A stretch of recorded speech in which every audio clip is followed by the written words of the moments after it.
Hi viewers, welcome to our channel. YCP మాజీ MLA Alla Ramakrishna Reddy కూడా ఇప్పుడు అరెస్ట్ అయ్యే అవకాశాలు కనిపిస్తున్నాయా అంటే అవుననే సంకేతాలు అయితే చాలా బలంగా వినిపిస్తున్నాయి. అంటే టీడీపీ ఆఫీస్ దాడిలో ఇతని పాత్ర కూడా ఉందని ఇతని పేరు కూడా మెన్షన్ చేశారు అండ్ నోటీస్ కూడా పంపించడం జరిగింది. మరి ఏం జరిగే అవకాశం ఉంది ఆళ్ల రామకృష్ణారెడ్డి విషయంలో? ఇప్పుడు ఇదే అంశం మీద డిస్కస్ చేయడానికి ప్రజెంట్ మనతో పాటు సీనియర్ జర్నలిస్ట్ అరవింద్ కొల్లి గారు ఉన్నారు. వారిని అడిగి తెలుసుకునే ప్రయత్నం అయితే చేద్దాం. నమస్కారం సార్. సార్, టీడీపీ ఆఫీస్ దాడి కేసులో ఇతని పాత్ర కూడా ఉందని చెప్పేసి పేరు మెన్షన్ చేశారు. కేసులు కూడా నమోదు చేశారు. ఇప్పుడు నోటీసులు కూడా పంపించినట్టుగా తెలుస్తుంది. మరి తొందరలో ఇతన్ని అరెస్ట్ చేసే అవకాశాలు ఏమైనా కనిపిస్తున్నాయా సార్? ఆళ్ల రామకృష్ణారెడ్డికి సంబంధించిన రాజకీయ ప్రస్థానం ఇటీవల కాలంలో మనం చూస్తే ఆయన కాంగ్రెస్ నుంచి తర్వాత వైసీపీకి వెళ్ళిన సందర్భం చూస్తాం. మొదట్లో తర్వాత వైసీపీలో ఎమ్మెల్యేగా ఉండి తెలుగుదేశం పార్టీ వారసుడుగా చెప్పబడుతున్నటువంటి లోకేష్ని ఓడించినటువంటి చరిత్ర చూస్తాం. అవును. లోకేష్ని ఓడించిన క్రమంలో ఆయన వైసీపీ నాయకులందరికీ హీరో అయ్యాడు. No doubt about it. ఆయన లోకేష్ని ఓడించడం ద్వారా ఒక బలమైనటువంటి సంకేతాన్ని ఇచ్చారు అనేది ప్రధానమైన అంశం. దాంతోపాటు ఆ తర్వాత జరిగినటువంటి పరిణామాల్లో అనూహ్యంగా ఆయన కాంగ్రెస్లో చేరారు. షర్మిల నాయకత్వంలో ఆయన కాంగ్రెస్లో చేరారు. తర్వాత మళ్ళీ అక్కడ కాంగ్రెస్లో చేరి కాంగ్రెస్లో కూడా నిలబడలేక మళ్ళీ వైసీపీలోకి వచ్చిన సందర్భం చేస్తాం. తర్వాత అక్కడ వేరే అభ్యర్థికి ఇవ్వటం ద్వారా వైసీపీ ఒక బలమైనటువంటి సంకేతం ఇవ్వాలి, అక్కడ మహిళా బీసీ అభ్యర్థితోటి పోటీ చేయించి లోకేష్ని ఓడించి ఒక బలమైన సంకేతం ఇవ్వాలి అనేటువంటి ప్రయత్నం జరిగింది.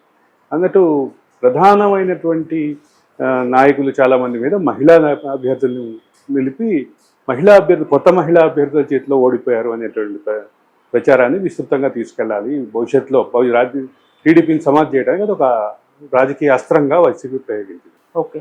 ఒక క్రమంలో ఇవన్నీ ఇట్లా ఉంటే అసలు మొత్తం ఓడిపోయే క్రమంలో మంగళగిరి కూడా ఓడిపోయినటువంటి పరిస్థితి చూసాం.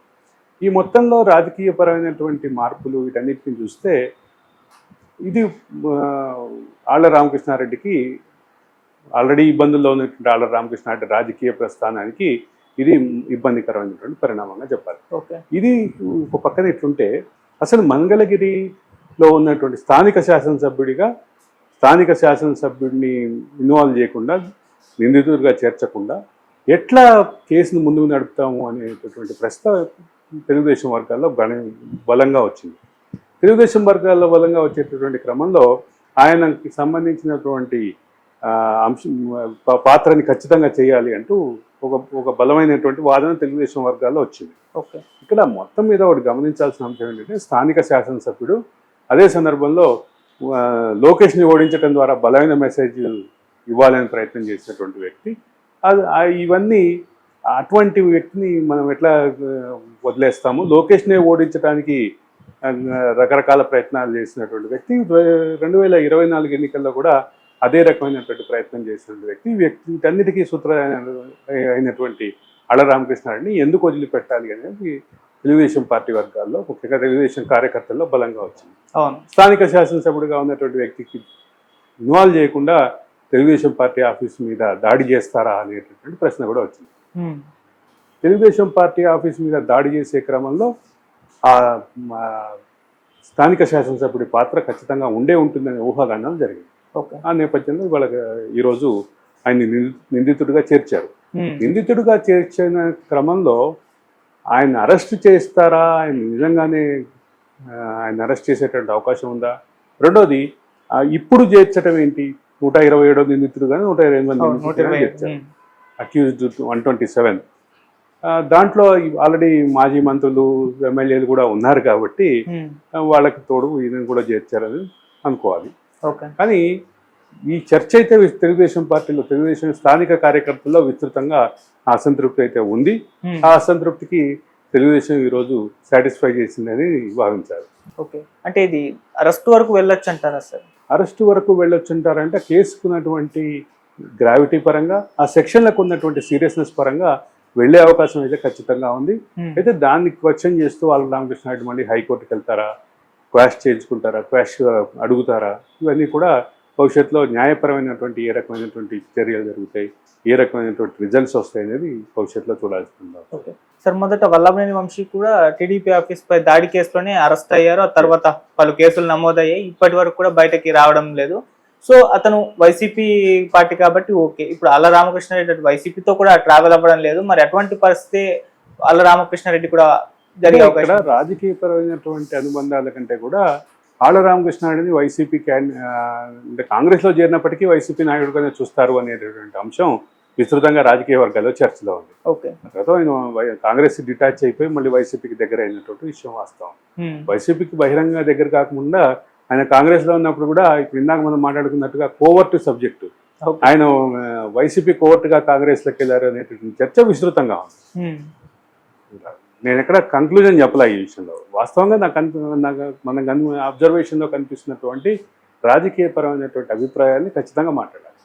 రాజకీయపరమైనటువంటి అభిప్రాయాలు మాట్లాడకుండా ఈ అంశాన్ని మనం మాట్లాడలేము, ముందుకెళ్ళలేము అని. సార్, ఇప్పుడు అరెస్ట్ల గురించే చర్చించుకుంటున్నారు. ఏపీలో చూస్తుంటే ఆల్రెడీ వల్లభనేని వంశీ అరెస్ట్ అయ్యారు. రేపు మాపు కొడాలి నాని కూడా అరెస్ట్ అయ్యే ఛాన్స్ ఉందన్నారు. లిక్కర్ స్కామ్ లో జగన్మోహన్ రెడ్డి గారి పేరు ఈ రకంగా మొత్తం వైసీపీలో వీటి చుట్టే తిరుగుతుంది. ఇప్పుడు ఆళ్ల రామకృష్ణారెడ్డి పేరు కూడా జరుగుతుంది. సో ఇది ఏ విధంగా పోట్రే అవకాశం? ఒకటి, అరెస్ట్ అయ్యే అవకాశం ఉన్న వైసీపీ నాయకుల పేర్లు ఒక జాబితా ఆల్రెడీ తిరుగుతుంది, సోషల్ మీడియాలో తిరుగుతుంది.